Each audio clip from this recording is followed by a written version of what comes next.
نحمده ونصلي على رسوله الكريم اما بعد فاعوذ بالله من الشيطان الرجيم بسم الله الرحمن الرحيم رب اشرح لي صدري ويسر لي امري واحلل عقدة من لساني يفقهوا قولي۔ آج ہم پڑھیں گے کامل وضو کی اہمیت، یعنی اچھی طرح مکمل کر کے وضو کرنا۔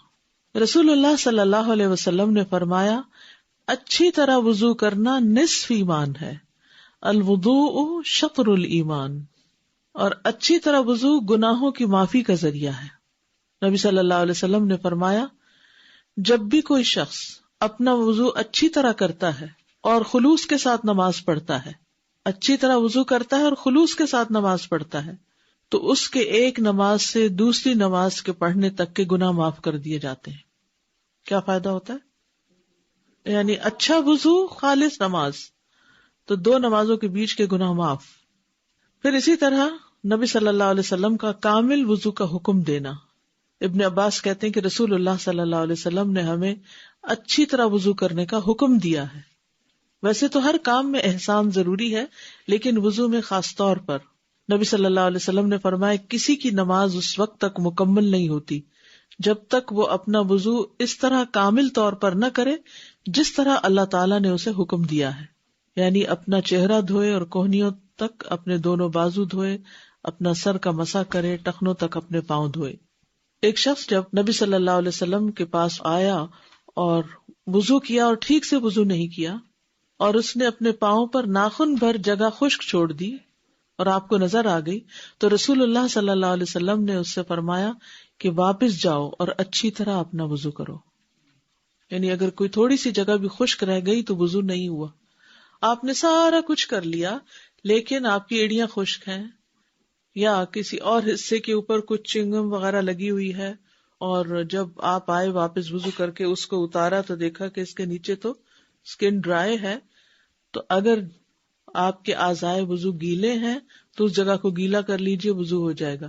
لیکن اگر آپ کا وضو خشک ہو چکا ہے تو پھر آپ کو وہ اتار کر دوبارہ پورا وضو کرنا ہوگا۔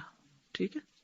وضو کے بہت سے فائدے بھی ہیں، جہاں نظافت اور رونق اور حسن یہ ساری چیزیں وضو سے آتی ہیں، وہاں کچھ اور فائدے بھی ہیں، جن میں سے سب سے پہلا فائدہ ظاہری اور باطنی نجاست سے طہارت ہے۔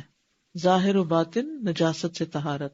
عمرو بن عبسہ السلمی روایت کرتے ہیں کہ میں نے پوچھا، اے اللہ کے نبی، مجھے وضو کے بارے میں بتائیں، تو آپ نے فرمایا، تم میں سے کوئی آدمی بھی ایسا نہیں جو اپنے وضو کے پانی کے قریب ہو، پھر اس سے کلی کرے، پھر ناک میں پانی چڑھائے، ناک جھاڑے، مگر یہ کہ اس کے چہرے، اس کے منہ اور اس کے نتنوں کے سارے گناہ جڑ جاتے ہیں۔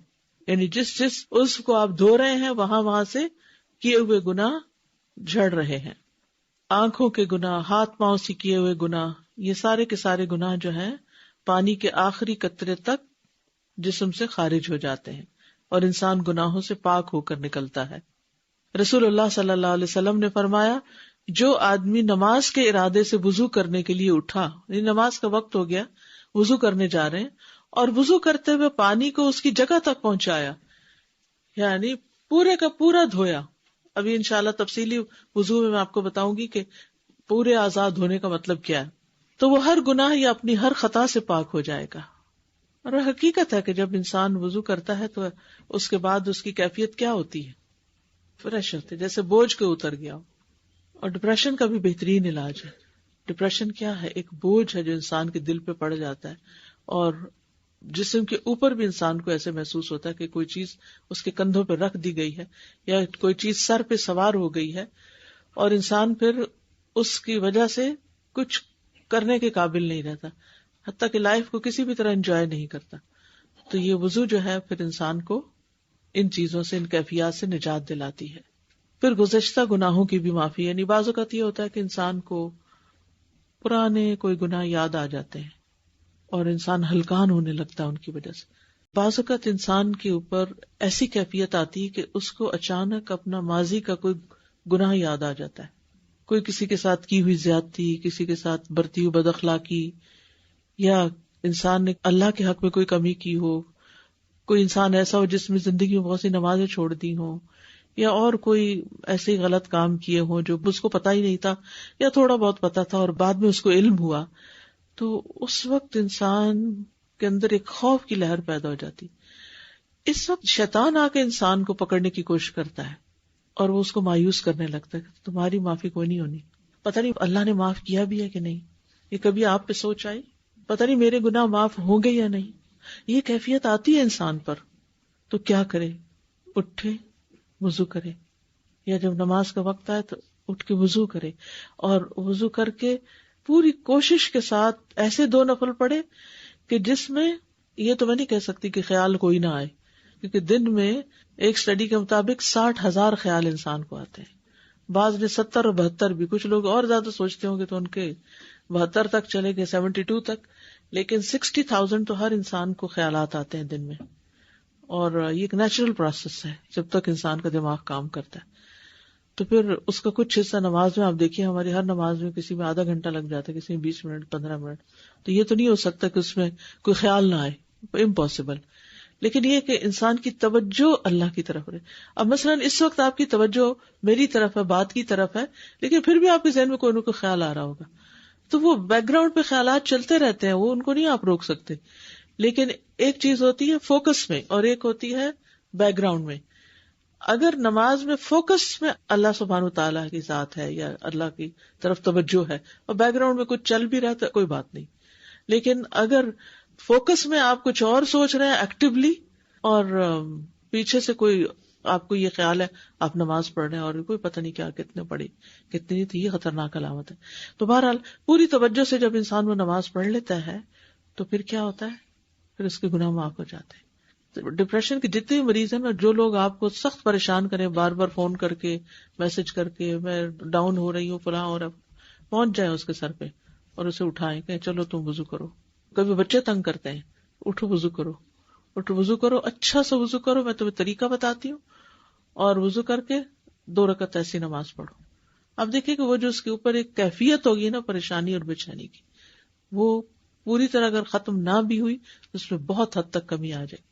اور اگر وہ روزانہ یہ عمل دہرانا شروع کر دے تو اس ڈپریشن سے نکل آئے گی. ڈپریشن صرف گولیاں کھانے سے ختم نہیں ہوتا، اس کے لیے عملی طریقے اختیار کرنے ضروری ہیں، اور وہ جو ہمیں وحی کے ذریعے قرآن و سنت سے ملتے ہیں. تو گزشتہ سارے گناہ معاف کر دیے جائیں گے، ما تقدم من ذنبہ، جو بھی اس کے گناہ تھے معاف کر دیے گئے جب اچھی طرح وضو کرے. اور آپ صلی اللہ علیہ وسلم نے فرمایا جو شخص میرے اس وضو کی طرح وضو کرے. تو اس حدیث سے یہ پتہ چلتا ہے کہ اس بات کا حریص ہونا بڑا ضروری ہے کہ ہمیں صحیح مسنون وضو کرنا آئے، اس میں کبھی نہ ہو. بعض اوقات ہم کہتے ہیں اچھا ہم نے وضو کیا، ہم نے نماز پڑھی، وہ تو ہم پڑھتے ہی رہتے ہیں لیکن پریشانی دور نہیں ہوتی. بھئی آپ نے طریقہ ہی ٹھیک نہیں اختیار کیا. تو کسی بھی ریسیپی میں تھوڑا بہت بھی رد و بدل کر دیں تو کیا ہوگا؟ کہیں گے میرا ٹیسٹ ویسا نہیں بنا جیسے تم نے. بھئی تم نے جو ڈنڈی ماری ہے اس سے کیسے ٹیسٹ وہی بن سکتا ہے؟ تو وہ جو کمی بیشی ہم کر دیتے ہیں نا، کسی چیز نمک زیادہ کر دیں یا نمک کم کر دیں تو وہ ٹیسٹ تھوڑی آئے گا. پھر اس سے گرہیں کھلتی ہیں. رسول اللہ صلی اللہ علیہ وسلم نے فرمایا میری امت میں سے جو شخص رات کو وضو کرنے کھڑا ہوتا ہے وہ اپنے نفس کا علاج کرتا ہے. اب یہ جو نفسیاتی بیماریاں ہیں یہ رات کے وضو سے ٹھیک ہوتی ہیں، اس حال میں کہ اس پر گرہیں ہوتی ہیں. بس جب وہ اپنے ہاتھ دھوتا ہے تو وہ ایک گرہ کھل جاتی ہے، اور جب اپنا منہ دھوتا ہے ایک اور گرہ کھل جاتی، اور جب اپنے سر کا مسح کرتا ہے تو ایک اور گرہ کھل جاتی، اور جب اپنے پاؤں کو دھوتا ہے تو ایک اور گرہ کھل جاتی. بس اللہ عز و جل ان فرشتوں سے جو حجاب کے پیچھے ہوتے ہیں فرماتا ہے کہ میرے اس بندے کو دیکھو، اپنے نفس کا علاج کرتا ہے اور مجھ سے مانگتا ہے، جو کچھ میرے اس بندے نے مانگا وہ اس کے لیے ہے. تو ایسی ساری بیماریوں کا علاج تہجد میں ہے. اور ایک ایک گرہ کا کھلنا، یہ گرہ بعض اوقات ہم کہتے ہیں نا ہمیں نظر لگ گئی، ہاں لگ جاتی ہے نظر، اس نظر سے بھی گرہ پڑ جاتی ہے کہ آپ کا کام میں دل نہیں لگتا، آپ کا دماغ نہیں کھلتا، یوں لگتا ہے جیسے ہر چیز بند ہوتی جا رہی ہے. کبھی ایسی کیفیت محسوس کی ہوگی، آف اینڈ آن کچھ نہ کچھ، پھر الحمدللہ کچھ عرصے تک ٹھیک ہو جاتی ہے. کبھی ہم قرآن زیادہ پڑھتے ہیں یا ذکر اذکار کی پابندی کرتے ہیں تو الحمدللہ ایسی چیزیں دور ہو جاتی ہیں. انہی طریقوں میں سے، یعنی دس از ناٹ دی اونلی طریقہ، لیکن انہی طریقوں میں سے جو انسان کی پریشانیوں کو دور کرنے کا باعث ہے ان میں سے ایک یہ بھی ہے. پھر انسان کو حشاش بشاش کرنے کا طریقہ بھی ہے. انسان جب صبح اٹھتا ہے وضو کرتا ہے تو اس کی ساری گرہیں کھل جاتی ہیں. اگر وضو نہیں کرتا تو خبیث النفس اٹھتا ہے سستی کے ساتھ، سارا دن اس پہ سستی چھائی رہتی ہے. وضو فرشتوں کی دعا لینے کا ذریعہ ہے، خاص طور پر رات کو جب کوئی سوتے ہوئے وضو کرے. نبی صلی اللہ علیہ وسلم نے فرمایا جس نے طہارت کی حالت میں رات گزاری تو اس کے بستر میں ایک فرشتہ رات گزارتا ہے. جب بھی وہ رات کی کسی گھڑی میں اٹھتا ہے تو فرشتہ کہتا ہے اے اللہ اپنے فلاں بندے کو معاف کر دے کیونکہ اس نے طہارت کی حالت میں رات گزاری ہے، یعنی وضو کر کے سویا ہے. پھر تکلیف میں وضو کرنا درجات کی بلندی کا باعث ہے، اونچا چڑھنے کا. آپ صلی اللہ علیہ وسلم نے فرمایا ناگواریوں کے باوجود اچھی طرح وضو کرنا اور مسجد کی طرف زیادہ قدم چل کر جانا اور نماز کے بعد نماز کا انتظار کرنا تمہارے لیے یہی رباط ہے، یعنی شیطان کے خلاف میدان ہے. قیامت کے دن اعضاء چمکیں گے یعنی وضو کی وجہ سے. رسول اللہ صلی اللہ علیہ وسلم سے پوچھا گیا اے اللہ کے رسول کیا آپ ہمیں پہچانیں گے یعنی قیامت کے دن؟ آپ نے فرمایا ہاں، تم مجھ پر پیش کیے جاؤ گے اور وضو کے نشانات کی وجہ سے تمہاری پیشانی اور ہاتھ پاؤں چمکتے ہوں گے، تمہارے علاوہ کسی دوسری امت کی یہ نشانیاں نہیں ہوگی. تو یہ نور صرف دنیا کے لیے نہیں بلکہ قیامت کے دن ایسا شخص چمک رہا ہوگا اور اللہ کے رسول صلی اللہ علیہ وسلم اس چمک سے اس کو پہچان لیں گے کہ یہ میرا امتی ہے. تو کتنا ضروری ہے کہ انسان خوشی کے ساتھ وضو کرے کہ کل قیامت کے دن یہ چمک اس کی پہچان بن سکے. ایک اور روایت میں ہے کہ پس تم میں سے جو کوئی اپنی چمک بڑھانا چاہے تو وہ بڑھا لے. وضو کی جگہ پر زیورات کا پہنائے جانا یعنی قیامت کے دن. صحیح مسلم کی روایت ہے، ابو حازم کہتے ہیں کہ میں ابو ہریرہ رضی اللہ عنہ کے پیچھے تھا اور وہ نماز کے لیے وضو کر رہے تھے تو اپنے ہاتھ کو کھینچتے ہوئے آپ اپنی بغل تک لے گئے، یعنی جب وضو کرنے لگے تو اوپر تک دھو دیا بازو. میں نے اسے کہا ابو ہریرہ یہ کیا وضو ہوا؟ تو آپ نے کہا اے بنو فروخ تم کدھر ہو؟ اگر میں جان لیتا کہ تم ادھر ہی ہو تو میں اس طرح وضو نہ کرتا، یعنی کہ تم مشکل میں پڑتے کہ یہ کیا ہو رہا ہے. میں نے اپنے دوست محمد صلی اللہ علیہ وسلم سے سنا آپ فرما رہے تھے مومن کا زیور وہاں تک پہنچے گا جہاں تک وضو پہنچتا ہے. تو یہ چمک جو ہے اس کو پہنائے جانے والے زیور کی بھی ہوگی، یعنی قیامت کے دن جب لوگوں کا حال برا ہوگا تو ایسے لوگ چمک رہے ہوں گے، خوبصورت حال میں ہوں گے. یہ اس وقت کا حال بتایا گیا ہے جب لوگ آپ صلی اللہ علیہ وسلم کے حوض پر پیش ہوں گے. تو لوگوں نے پوچھا کہ آپ پہچانیں گے کیسے کہ یہ آپ ہی کی امت کے لوگ ہیں؟ کیونکہ دیگر انبیاء کے بھی حوض ہیں اور ان کی امتیں اپنے اپنے نبی کے پاس جائیں گی، تو امت محمد صلی اللہ علیہ وسلم محمد صلی اللہ علیہ وسلم کے پاس جائے گی. آپ کا حوض سب سے بڑا ہوگا. پھر وضو جنت میں لے جانے والی صفت ہے. حضرت عائشہ سے روایت ہے کہ نبی صلی اللہ علیہ وسلم نے فرمایا 6 خصلتیں ایسی ہیں کہ اگر کوئی مسلمان ان میں سے کسی کو اپنا کر فوت ہو جائے تو اللہ کی اس کے بارے میں ضمانت ہے کہ اسے جنت میں داخل کرے گا. ان میں سے ایک وہ آدمی جو وضو کرے تو اچھی طرح وضو کرے، یعنی جلدی میں وضو نہ کرے، ایسے ہی بس کام پورا نہ کرنے والے، بلکہ اچھے سے مل مل کے وضو کرے تو اللہ کی اس کے بارے میں ضمانت ہے، گارنٹی ہے کہ اسے جنت میں داخل کرے گا. اور اس سلسلے میں وہ حضرت بلال والی حدیث آپ سب نے سن رکھی ہوگی. یہ سنن ترمذی کی روایت ہے. ابو بریدہ رضی اللہ عنہ سے روایت ہے، کہتے ہیں کہ ایک دن صبح کے وقت رسول اللہ صلی اللہ علیہ وسلم نے بلال رضی اللہ عنہ کو بلایا اور پوچھا کہ اے بلال کیا وجہ ہے کہ تم جنت میں داخل ہونے میں مجھ سے سبقت لے گئے؟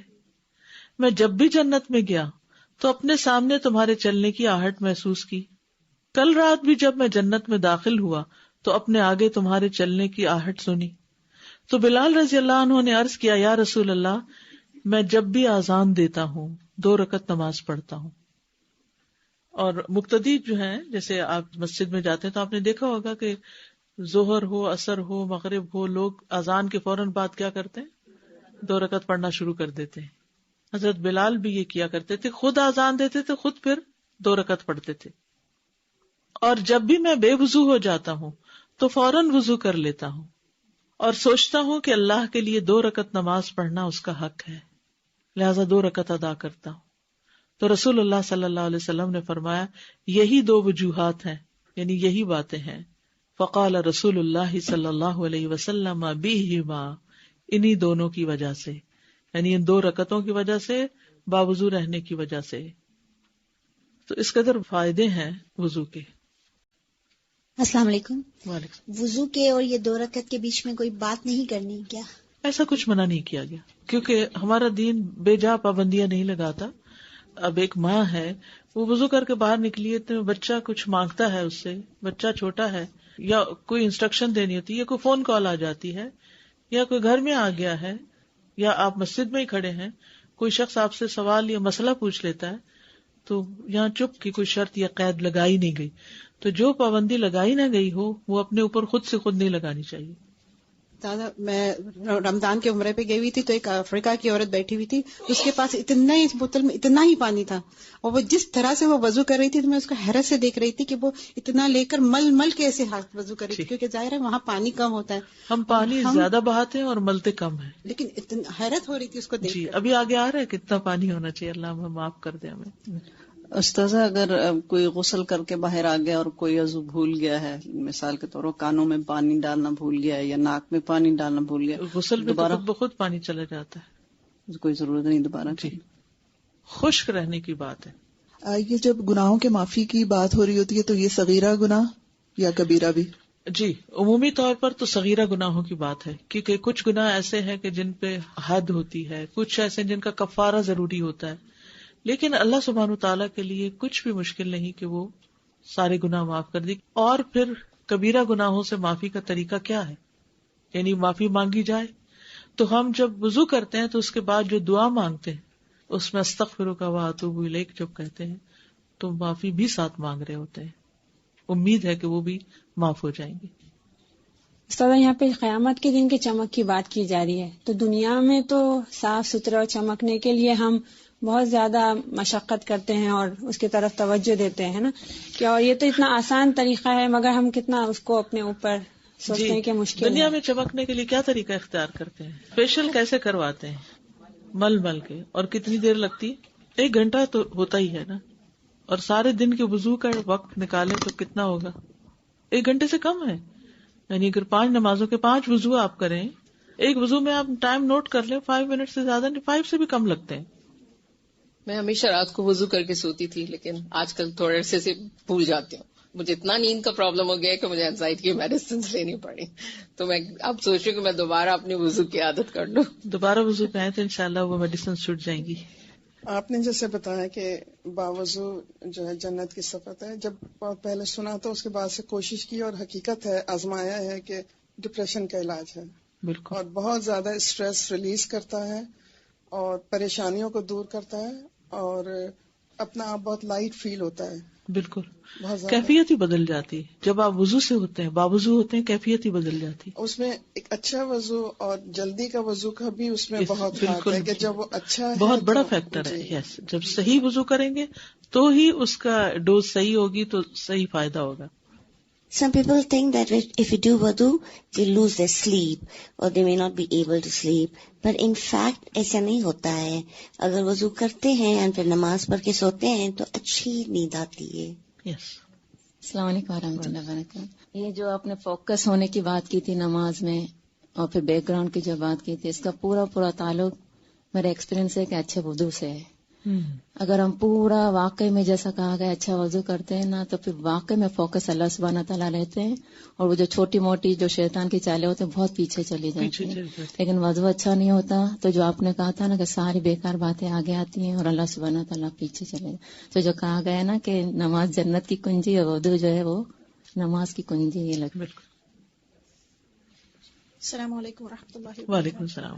مجھے آپ سے پوچھنا تھا کہ رات میں ہم اکثر وضو کر کے تو بستر پہ لیٹنے کے لیے جاتے ہیں، لیکن بعض وقت یہ ہوتا ہے کہ ابھی آپ لیٹتے ہیں تو پھر آپ کو واش روم کا خیال آ جاتا ہے، تو پھر آپ جیسے بار بار اگر کوئی بات نہیں، ایک دفعہ آپ چلے گئے تو وہ آپ نے اپنا وہ ریچول پورا کر لیا. وضو سے قبل مسواک، ہر بار وضو سے پہلے مسواک کی ترغیب دلائی گئی ہے، لازم نہیں کیا گیا لیکن ترغیب ہے. ابو ہریرہ کہتے ہیں کہ نبی صلی اللہ علیہ وسلم نے فرمایا، اگر مجھے یہ ڈر نہ ہوتا کہ میں مومنوں پر مشقت ڈال دوں گا، یعنی مشکل میں پڑ جائیں گے لوگ، تو میں انہیں ہر نماز کے وقت مسواک کا حکم دیتا. نبی صلی اللہ علیہ وسلم کا جب بھی وضو کرنا اس سے پہلے مسواک کرنا ہے، ہر وضو کے ساتھ مسواک کرتے تھے. نبی صلی اللہ علیہ وسلم رات کی نماز میں کثرت سے مسواک کرتے تھے. حذیفہ کہتے ہیں کہ انہوں نے کہا جب رسول اللہ صلی اللہ علیہ وسلم رات کو تہجد کے لیے کھڑے ہوتے تو اپنا منہ مسواک سے اچھی طرح صاف فرماتے. یعنی خصوصاً رات کو سونے کے بعد جب انسان اٹھتا ہے تو منہ کو زیادہ صفائی چاہیے ہوتی. دن میں تو کبھی ہم پانی پی لیتے ہیں یا بار بار وضو کر لیتے ہیں 5 نمازوں کی وجہ سے، لیکن رات میں ایٹ اے اسٹریچ کئی گھنٹے تک ہمارا منہ بند رہتا ہے، تو پھر زیادہ صفائی کی ضرورت ہوتی ہے پورے ہر کونے کی. زبان کے اوپر بھی، یعنی آپ صلی اللہ علیہ وسلم جب اپنی زبان پہ مسواک پھیرتے تھے تو صرف ٹنگ پہ نہیں پھیرتے تھے بلکہ حلق تک جاتے تھے جس سے آوازیں بھی آتی تھی. صحابہ کا عمل.